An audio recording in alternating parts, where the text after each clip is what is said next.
పరమందు సింహాసనాసీనుడైన దేవాది దేవునికి నా హృదయపూర్వక వందనములు, స్తుతులు, స్తోత్రములు సమర్పించుకుంటున్నాను. అందరికీ శుభోదయం. ఈ దినాన జీవాధిపతి అయిన దేవాది దేవుడు నీ కొరకు సిద్ధపరిచిన వాక్కు, అతడు వెలుపలికి వచ్చి దూత వెంబడి వెళ్ళి, దూత వలన జరిగినది నిజముగా జరిగినని గ్రహింపక తనకు దర్శనము కలిగినని తలంచెను. దేవుని నామమునకు మహిమ కలుగునుగాక. ఈ మాటలు అపొస్తలుల కార్యములు 12వ అధ్యాయము 9వ వచనంలో వ్రాయబడి ఉన్నవండి. ప్రియమైన నేస్తమా, నీ దేవాది దేవుడు నీ జీవితంలో చేయబోయే కార్యములు నీవు నమ్మలేనంతటి ఉన్నతమైన కార్యములు దేవుడు నీ బ్రతుకులో జరిగిస్తారు. ఇక్కడ పేతురు గారి జీవితంలో చేసిన దేవుడు, అప్పుడు దూత అతనితో నీవు నడుము కట్టుకొని చెప్పులు తొడుగుకొనమని చెప్పెను. అతడు అలాగూ చేసిన తరువాత దూత నీ వస్త్రము పైన వేసుకొని నా వెంబడి రమ్మని అతనితో చెప్పెను.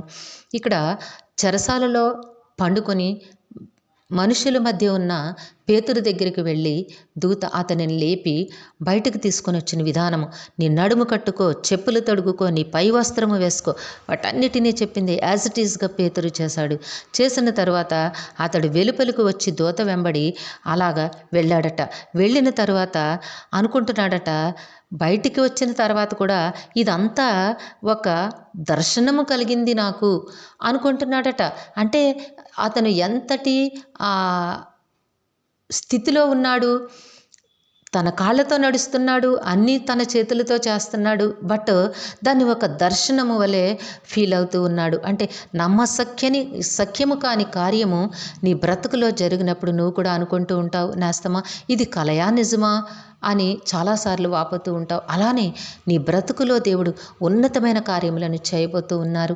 అసలు ఇది నాకెట్లా సాధ్యపడింది, నా బ్రతుకులో ఈ కార్యము జరగడం ఏమిటి అని నీవు అబ్బురపడేటంతగా దేవాది దేవుడు నీ బ్రతుకులో ఉన్నతమైన కార్యములను జరిగిస్తారు. నేస్తమా, పేతురును ఆ చెరసాలలో నుంచి అంత అత్యద్భుతముగా బయటకు తీసుకుని వచ్చిన దేవుడే నీ దేవుడై ఉన్నారు. నీ పక్షమందున్నారు.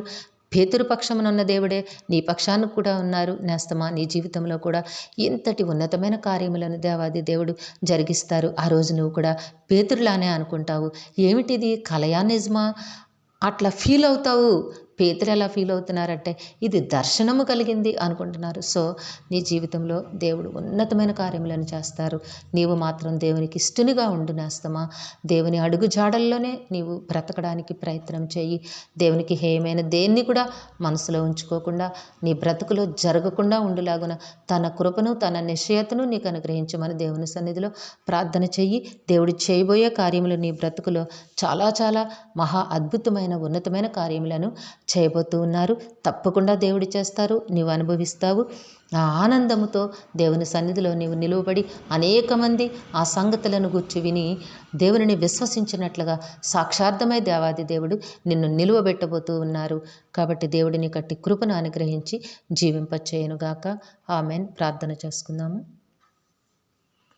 ప్రేమ జాలి నమ్మకం కలిగిన తండ్రి, మీ ఘనమైన నామమును కొందరములు మీ బిడ్డకి మీరు ఇచ్చిన వాక్కును బట్టి స్తుతులు సమర్పించుకుంటున్నాం. రాజా, ఏ బిడ్డకైతే ఈ వాక్కును వినిపించినారో ఆ బిడ్డ జీవితంలో నాయన, కుటుంబంలో నాయన మీ అద్భుత కార్యములను జరిగించమని మీ కాళ్ళు పట్టి వేడుకుంటూ ఉన్నాము.